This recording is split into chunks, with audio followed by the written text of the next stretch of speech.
जब बिन बिनाते मच्छर ने दो दोस्तों को जुदा कर दिया। क्या आपने कभी सोचा है कि एक हल्की सी फुसफुसाहट किसी गहरी दोस्ती को तोड़ भी सकती है? आज की ये मैनेजमेंट ज्ञान की कहानी सिर्फ सलीम और यासीन की नहीं, ये हर उस रिश्ते की है जो शक और फुसफुसाहट के बीच पिस कर रह जाता है। सुनिए बीरबल की एक चतुर चाल से कैसे हमें जिंदगी और मैनेजमेंट ज्ञान की एक बड़ी सीख मिल रही है। एक बार शहजादे सलीम को लेकर अकबर बड़े चिंतित थे।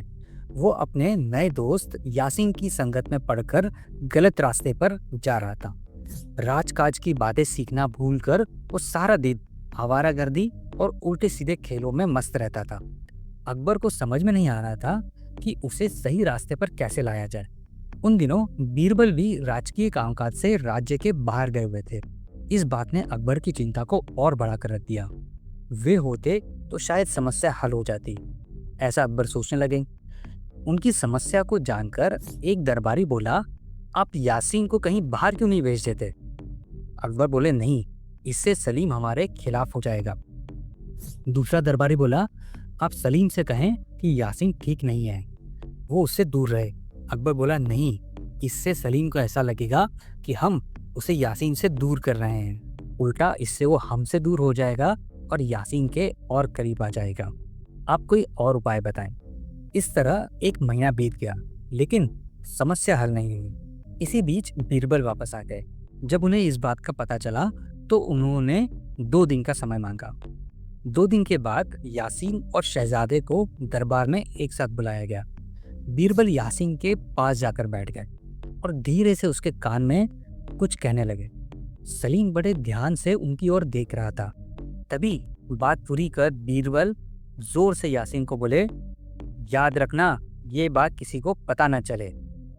बाद में यासीन से मिलने शहजादा उसके पास गया और उससे पूछा कि बीरबल ने तुम्हें कौन सी बात बताई? तो यासीन बोला, कुछ नहीं, कोई ज़रूरी बात नहीं थी।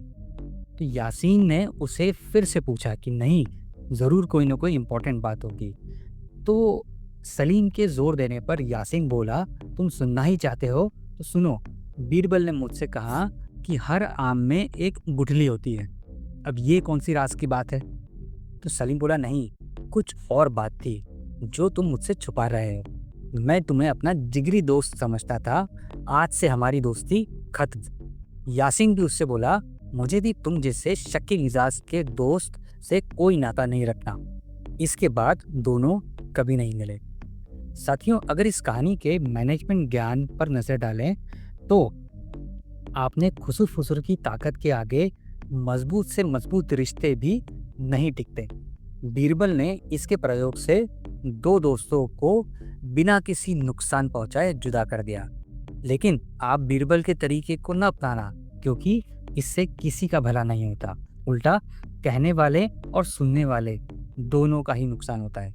इससे हर तीसरे व्यक्ति को लगता है कि आप उसकी बुराई कर रहे हैं। इससे उसे ठेस पहुंचती है और उसकी सोच दोनों के प्रति नकारात्मक हो जाती है। सुनने वाला व्यक्ति तो व्यर्थ में ही निशाने पर आ जाता है, फिर भले ही उसका उस बात से कोई लेना देना हो या ना हो। वैसे वो आदत बहुत कम लोगों को ही पसंद आती है। सोचिए, किसे भाता है अपने कान में भिनभिनाता हुआ मच्छर? कहते हैं ना कि ढोल की आवाज में सो सकने वाला आदमी भी खुसुर फुसुर की आवाज में सो नहीं पाता, क्योंकि तब उसका ध्यान सोने में नहीं, उन बातों को सुनने में लगा रहता है। ऐसे में ये खुसुर फुसुर करने वालों की गलतफहमी होती है कि उनकी बातों को किसी ने नहीं सुना, क्योंकि वे बातें तो और भी ध्यान से सुनी जाती है। इसलिए यदि आप कोई बहुत महत्वपूर्ण बात या इम्पोर्टेंट बात किसी को बताना चाहते हैं तो उसे किसी अन्य के सामने ना कहें या फिर कान में खुसुर फुसुर करते हुए ना कहें। दूसरी ओर सामान्य स्थिति में भी फुसफुसाने वाले लोग अक्सर नकारात्मक मानसिकता के होते हैं। इन्हें सबकी बुराई करने में बड़ा मजा आता है। हम भी ये बात मानते हैं कि हर व्यक्ति के साथ ऐसा नहीं होता। कुछ लोगों की आदत ही ऐसी होती है धीरे धीरे बोलने की, पर वे ये नहीं समझ पाते कि ये आदत उन्हें नुकसान भी पहुंचा रही है।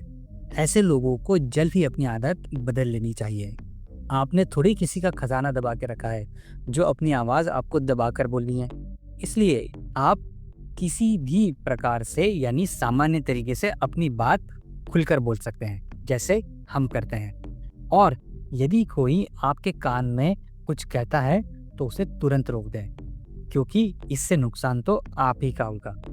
तो दोस्तों, जब कोई आपके कान में कुछ कहे, ज़रा सोचिएगा, कहीं आप किसी गलतफहमी का शिकार तो नहीं होने जा रहे हैं। और याद रखिए, रिश्ते फुसफुसाहट से नहीं, खुलेपन से चहकते हैं। तो मिलेंगे आपसे अगले बुधवार सुबह 8 बजे किसी नई कहानी, किसी नए मैनेजमेंट ज्ञान के साथ। अगर आपको ये पसंद आया हो तो उसे लाइक, कमेंट, शेयर करें, अपने जानने वालों के साथ वीडियो को साझा करें। चैनल को सब्सक्राइब नहीं किया हो तो चैनल को भी सब्सक्राइब जरूर करें।